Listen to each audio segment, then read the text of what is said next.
where does Tyrese Maxey, what range first does Maxey, do you feel like he falls in the top 20? If top 20. I would say towards the real back end, like somewhere in the 17 to 20 range. Who are the people that he's going against in this ranking area? Mitchell. Yep. Booker, I think, is closer to the solidified 15, top 15. Yeah. I think he's probably 13 through 15. The other Tyrese, Halliburton. There's tough people like.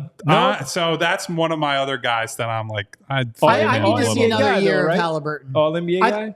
What was that? Was he an All NBA guy? I think I'd have to go back. Okay, all right. I need to see Halliburton do that again because I do think he trailed off a little bit towards the second half of the season and in the playoffs as well. I think Maxey is probably a little safer. If you're going to pick production for this year, Maxey is very safe, especially as a scorer. But other people, like there's tough ones to argue, like Jaylen Brown. Jimmy Butler, how do you rate him when he doesn't care? He's not a top 20 guy regular season. He might be a top 10 guy playoffs. It's really weird. It's a really weird spot. Like Kawhi, who knows how long he's going to be out now. And I was going to say, we just got the news right before the show that he's out indefinitely, which with him, that could mean 3 games or 3 months. Like there's just really no way of knowing. Put him 20 to 30, man, because you just can't count on him. Bam, I think Kawhi is a top 10 player. We know that, but he's not. But you don't get peak Kawhi. Yeah, right. Yeah. So, I mean, and Jaylen Brown has to be in that top 15 somewhere. Yeah, no, I think Jaylen Brown's ahead of this. Yeah, so Tyrese is on the back end conversation. But I would say, I think, in terms of, if part of what we're rating is both growth and both dependability, I think Tyrese Maxey slips into the back 20 there. Yeah. All right. So back 20 for, let's just go with the ringer. Damian Lillard, 27. Tyrese Maxey, 28. Vehemently disagree with that one. I think Tyrese clears Dame straight up better than Dame right now. It's not even about projection at this point. It's in part about reliability. Yeah. Maxey's just more reliable. My thesis of why I just don't believe in the Bucks is basically that I don't believe in Dame anymore. And he's truly awful defensively. Yeah, and has been, but was a nuclear offensive player to the degree that you could get away with it. Tyrese is certainly, he's not Gary Payton in the backcourt. He's got his issues that we'll get into this year. I think there's at least a want-to from Tyrese that you do not get from Dame Lillard and have not gotten from Dame Lillard at any point in time. So I think that's an easy one to put him over. Here's one I'll throw at you because we haven't seen the guy in a while, and maybe we'll get to this on the other side.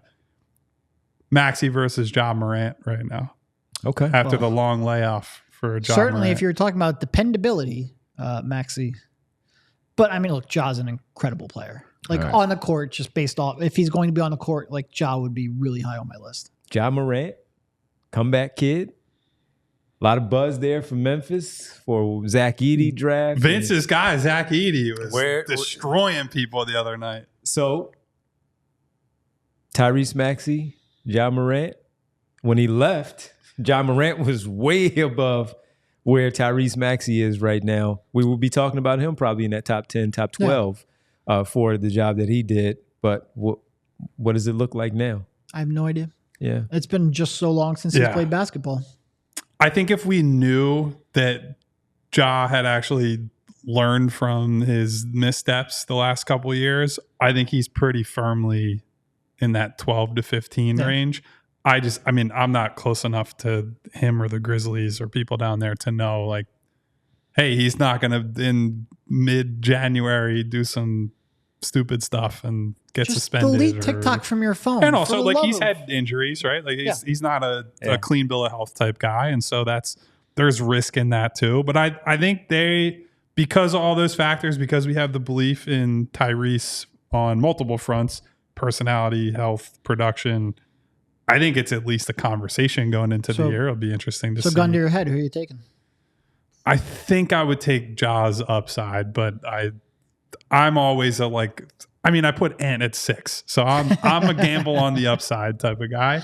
You get burned that way from time to time, but I would say Morant over him, but I think it's at least a conversation. So the ESPN rankings has Ja Morant at 20, Tyrese Maxey at 19 in the rankings there for ESPN.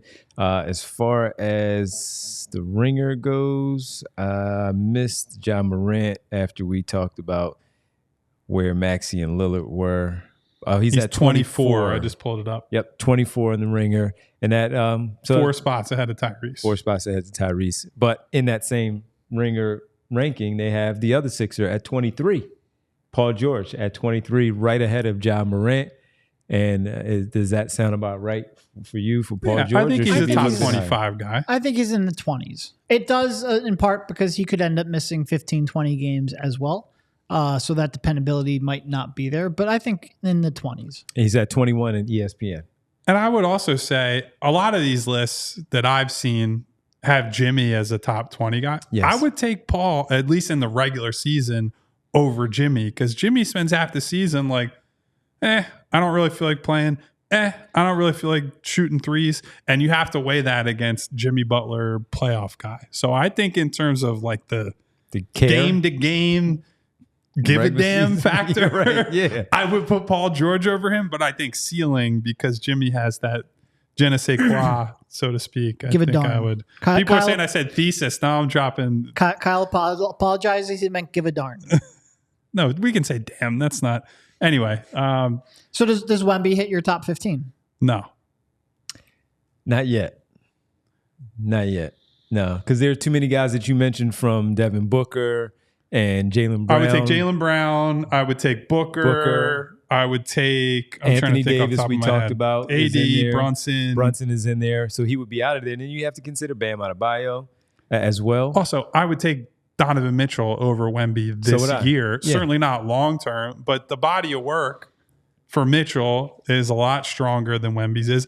I think next year, that's when I would be like, I would go from Wemby is probably in the, for me, somewhere between 15 to 25. I think he'll be a top 10 guy next season, and he'll make that sort of leap. But to be a top 15 guy, and some people are like, he's 11, he's 10, whatever right now. They better win like 45 games this year if you're and I know that it's not all on Wemby to drive winning improvement, right? They won 22 games last year. Let me see you get to like 30 or 35 wins with your group who, look, we like Devin Vassell. I think Chris Paul was a great addition. Mm-hmm. Keldon Johnson drives me crazy, but he's at least like a competent type of guy. Let's see the results first. I think everyone always wants to be 1 year ahead on the young ascending guys. And maybe Wemby is an outlier in that way. Certainly defensively, he's already there. I think on the other side of the floor is where I still want to see some progress from him, where it's not like, he took like 9 threes and made 1 or 2 of them. But boy, he might start making them soon. That's kind of the growth that I want to see this year. Yeah, if you told me Wemby was a top 10 player this year, I'd say, yeah, that's possible. If you told me he couldn't crack the top 20, I'd say, yeah, it's possible. He certainly still has some stuff to learn, but he clearly has the type of MVP caliber player, and he could end up defining a generation. It's just how long will it take him to get there? We all silly like the mayor.